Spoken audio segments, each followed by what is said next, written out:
Дайынсыңдар ғой да? Дайынбыз. Дайынсың ба? Ассалаумағалейкум. Бүгін бізде тар подкаст. Бұл тар подкастта қонақтар өзінің басынан өткен қызықты оқиғаларымен бөліседі.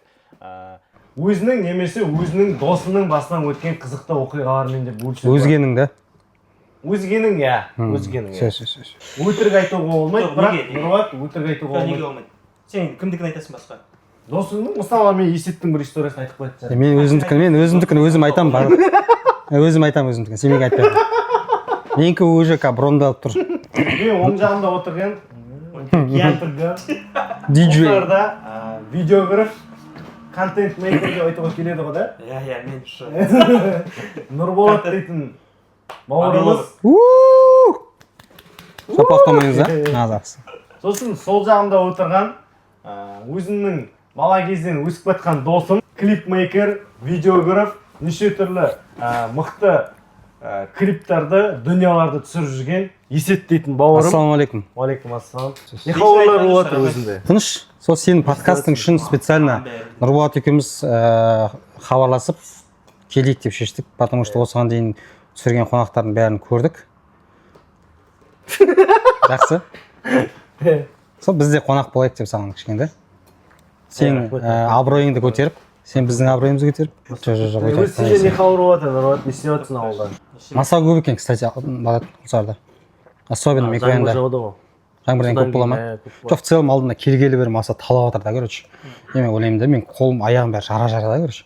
Бірақ мына жақта жүргеннің бәрі кәдімгі берскі болып жүр, короче.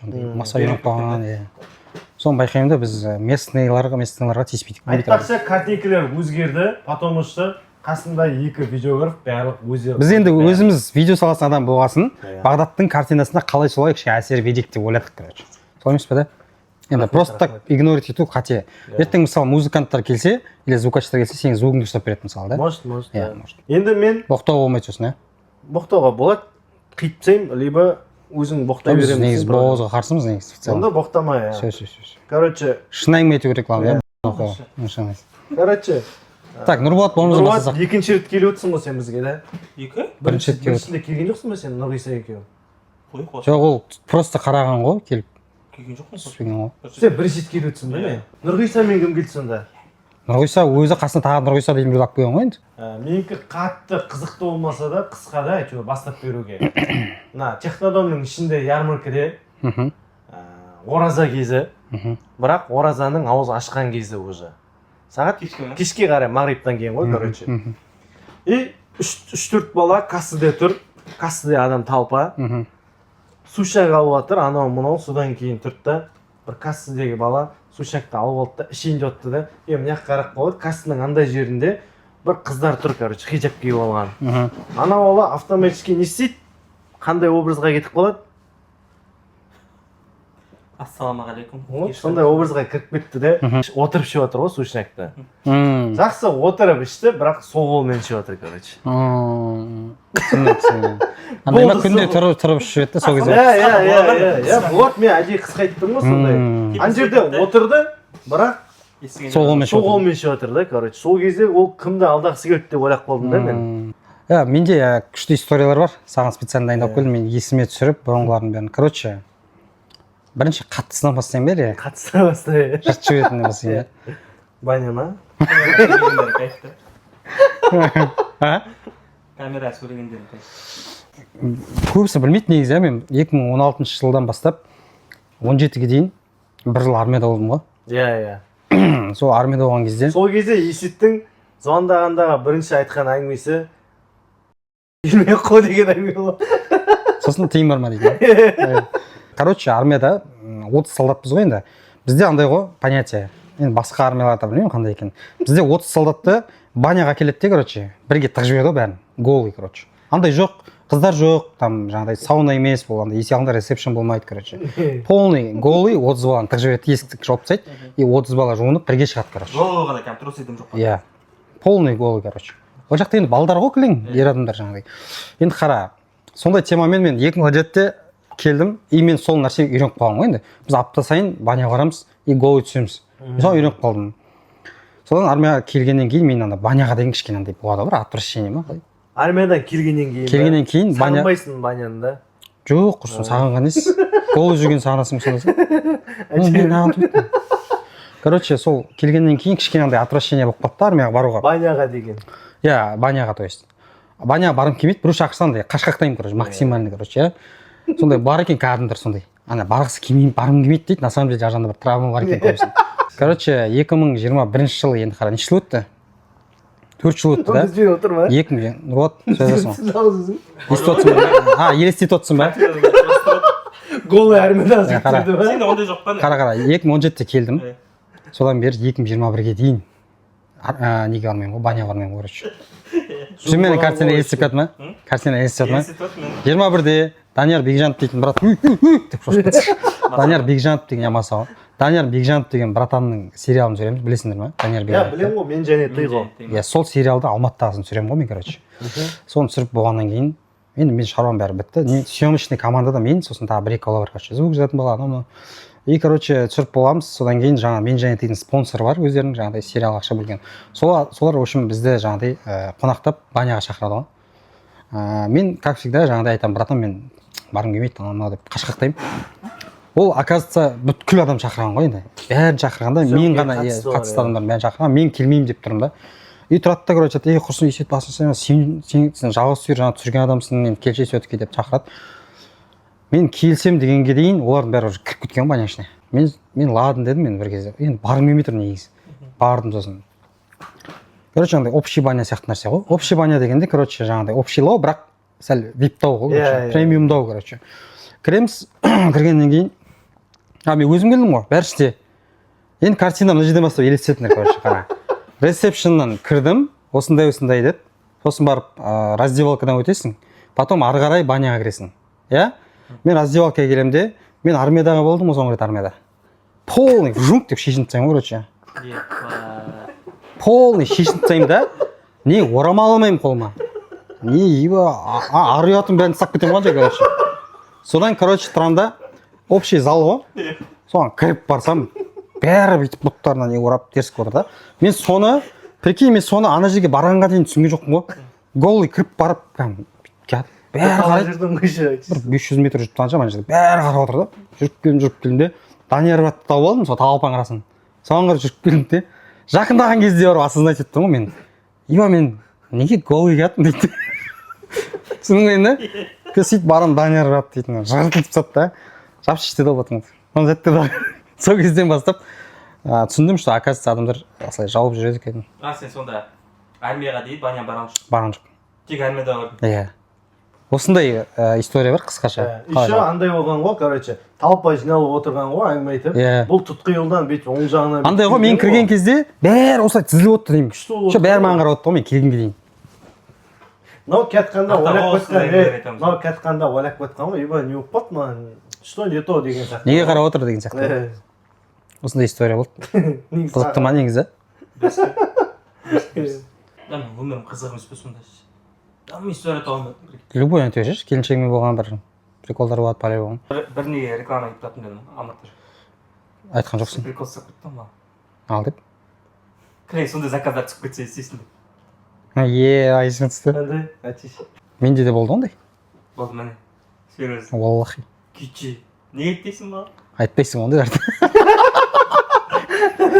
история бар короче бірақ ондай қызық емес па қызық маған қызық болып тұр серьезно короче андай бәрі бір қызым жүріп жатыр 11 жылына жоқ короче жүріп жатырмын и ол кезде андай болдым да мен абьюзер қазір и сосын андай болды қандай ол абьюзер деген болдым короче неге көтермейсің телефон соқса не алмайсың дейді андай болады ғой еншіңе тиісіп па қызың деген соң иә болды сол бір қызбен сөйлесемін короче екеуміз постоянно видеозвонок сөйлесеміз да андай оның iCloud бар ғой үйінде бүткіл семьясында тұр да қалай ол бүткіл семьясы ана видеозвонокпен соқсаң бүткіл үйінде бәріне соғып шығады еба ондай бар ма не общий бір iCloud сен FaceTime FaceTime сөйлесіп отырамыз бір кездері сөйлесіп жүрміз мен білмеймін ғой оның несі екенін манағыдай iCloud сонда мысалы сен сөйлесіп жатасың ғой үйінде біреу қарай алмай ма қарай алмайды тек звонок барады бірақ номерің шығып тұрады иә бірінші көтереді соны сөйлесіп кетемін жоқ сондай бар қатты риск екен иә сосын андай алып обедтің уақыты күнде сөйлесетін уақытымыз ол ұйықтап Әбетте сөйлесесіңдер ма? Иә. Әбеттен бастап кешке таңға шейін сөйлесе бересіз. Сосын сен жататын. әбетте соғып ұйқыдан тұрған шығар.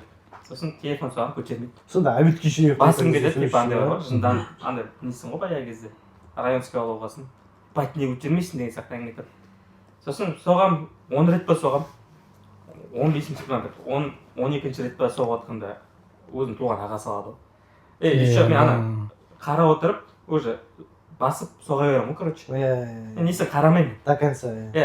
Сосын андай көтергенде бір звук шығады бізмен. Тұлың деп звук шығады. Звук шығады, не көтермейсің бірдеңе деп жатқанда ағасы қарады. Сосын алды. Сосын, не болды бірдеңе дейді. Қызылды басам да жоқ. Дәлші қалай болды сосын? Дәлші қалай болды? Сосын істедіңдер. Енді ана қыз тұрды ғой ұйқысынан, тұрмай қалды ма? Тұрмай қалып, бұл басқа бір қыз өзгересі кетсе. Сондай, короче. Өте қиын ситуация болған екен, ар жағын сұрамай ақ қойып па? Ар жағын сұрамай ақ. Қиын ғой, неловкий ситуация. Сосын өзі соқты. Сосын ағасыма кешірім сұрап, кешірім мен алып қойып едім. Содан кейін қайтып соғады. 2-3 рет соқты, тасты. Короче бар ғой, білетте Алматыда тұрып жатырық қой. 2023-те ғой, Алматыға енді көшіп келген едім ғой. Мен ол кезде бала жоқ, кішкентай бала жоқ, келіншегім бар, екеуміз. Не күліп отырсың? Не күліп отырсыңдар? Короче, келіншегім екеуміз үйдеміз, кішкентай бір бөлмелі үйде тұрамыз, андай скромный. Екеуміздің де обязанностьіміз жоқ, андай ғой. Неміз жоқ? Обязанность жоқ та, андай. Қой барып анжын тамашып келіп, мына ұйықтап қалып, таңертең обед ұйықтап, ондай жоқ қой енді. Бір жақсысы. Бұрын сондай кезде, короче, бір күні мен кешкі нешеде келдім, 6-ларда ма үйге келдім. Мен целый день съемкада болдым, целый день. Сосын кешкі 6-ларда келдім де, андай ғой, короче, бөлме бар, потом мына жаққа бұрылсаң кухня бар, короче. Сосын жерде кішкентай коридор бар болды. Келіншегім бөлмеде ұйықтап жатқанын білдім, кірдім, қарадым, ұйықтап жатыр екен. Мына жаққа кухняда не тұр, ноутбук ашық тұрды, короче. Не болды? Бәрі жақсы ма? Білемей есіне түсіп кетті. Ноутбук ашық тұрды, короче, бүйтіп. Келіншегім ноутбук ашық тұр. Экран кәдімгі яркий болып тұрды, андай кәдімгі. Заметки ашық тұр, аппақ болып, короче. Болады заметки. Мен негізі біреудің заметкиін оқымаймын, по идее андай. Бірақ ана жерде оқу керек болды. Ноутбукта кәдімгі айқара ашық тұр ғой. Қатты оқу керек болды ана жерде. Кухняға кіріп шайым ішіп сөйтіп жаттым, ана заметкиді қарап қалдым да. Бастап 8 жол ма өлең тұр, короче. 8 жол өлең тұр. Бейт қара. 21 күз суығы дейді. Жанымды тоңдырады дейді. 21 күз суығы дейді. Жанымды тоңдырады дейді. Шыныңды айтшы маған, сезімің бар ма әлі дейді.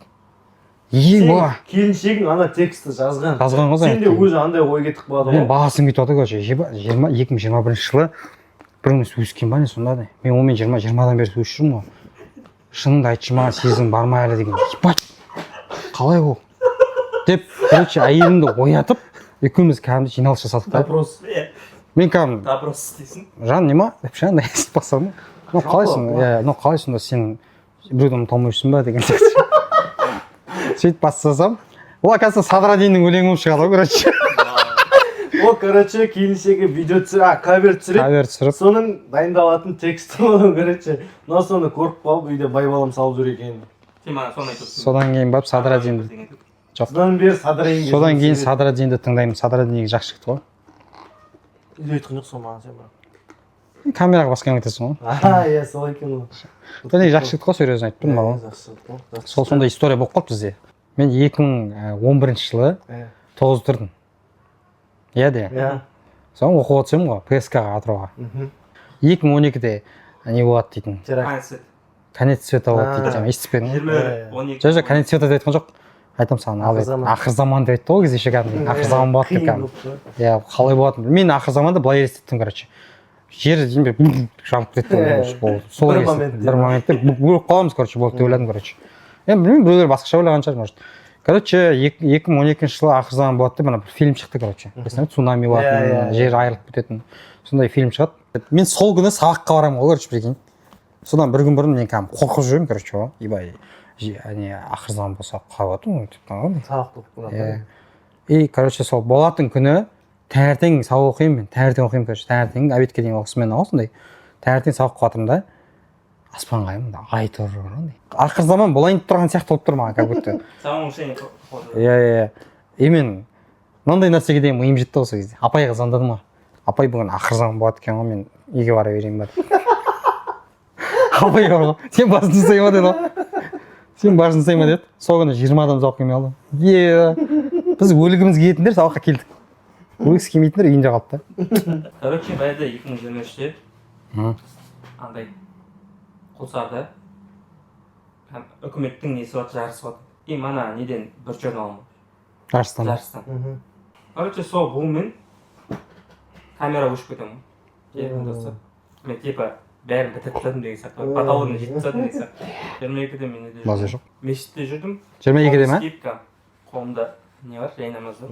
Мешітте жүретінмін. Аккаунт жоқ, инстаграм аккаунт жоқ. Өлең тыңдамайсың. сол жүрген жақсы ғой негізі.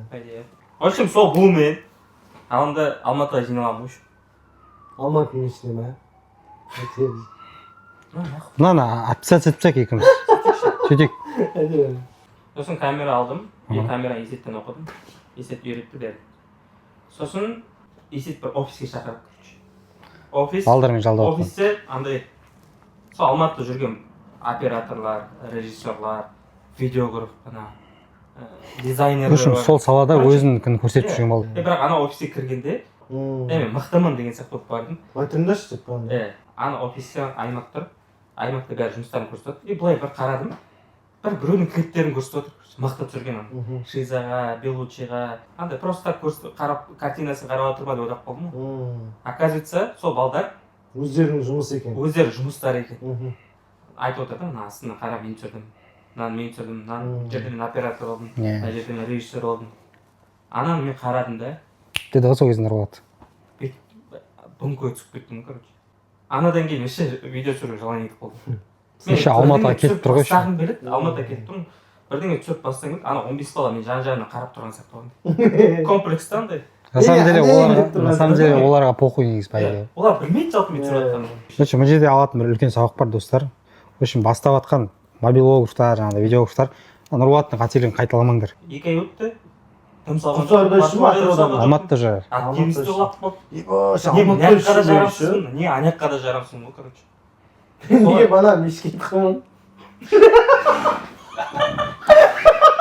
Сондай выгорание өтті. Қыдықтап тастаймыз ба екі жаққа? Сосын 2 айдан кейін видео түсіріп бастадым. Бір бала маған айтады ғой.